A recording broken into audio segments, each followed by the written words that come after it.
Kumusta mga kaboxing? This is Boy Kalawang TV. So isang mabilisang balita lang po tayo mga idol. Sa kakatapos lang na laban ng ating pambatong Pinoy na boksingero na si Charlie Suarez kontra dito kay George Castañeda na ginanap po kanina sa Glendale, Arizona sa bansang Amerika.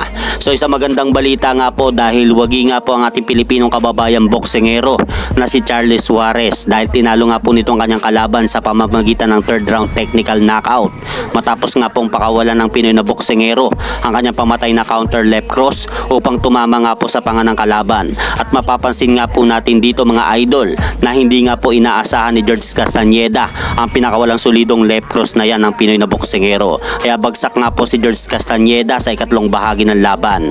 Ngunit agad naman po itong tumayo si George Castañeda matapos nga po ang kanyang knockdown sa round number 3. At habang binibilangan nga po siya ng referee mga idol, mapapansin po natin na talagang nahilo nga po si George Castañeda matapos nga po siyang tamaan ng isang pamatay na left cross ni Charlie Suarez.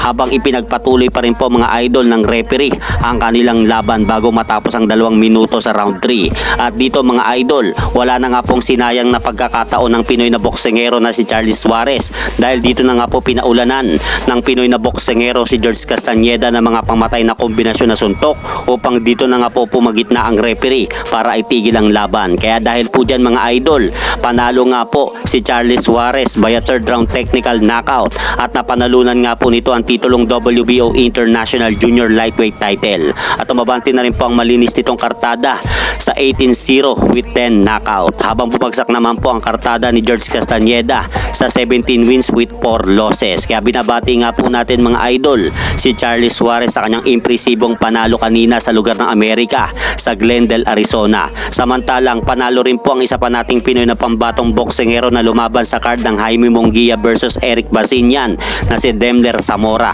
Matapos nga po nitong talunin ang kanyang kalaban na Argentinian boxer na si Gerardo Antonio sa pamamagitan ng 8 round unanimous decision. At hanggang dito na lang po muna ang aking update sa mga aganapan sa mundo ng boxing. At syempre mga idol, huwag nyo rin pong kalimutan, pakisuportahan nyo naman po muna ang ating munting channel. Maraming salamat po.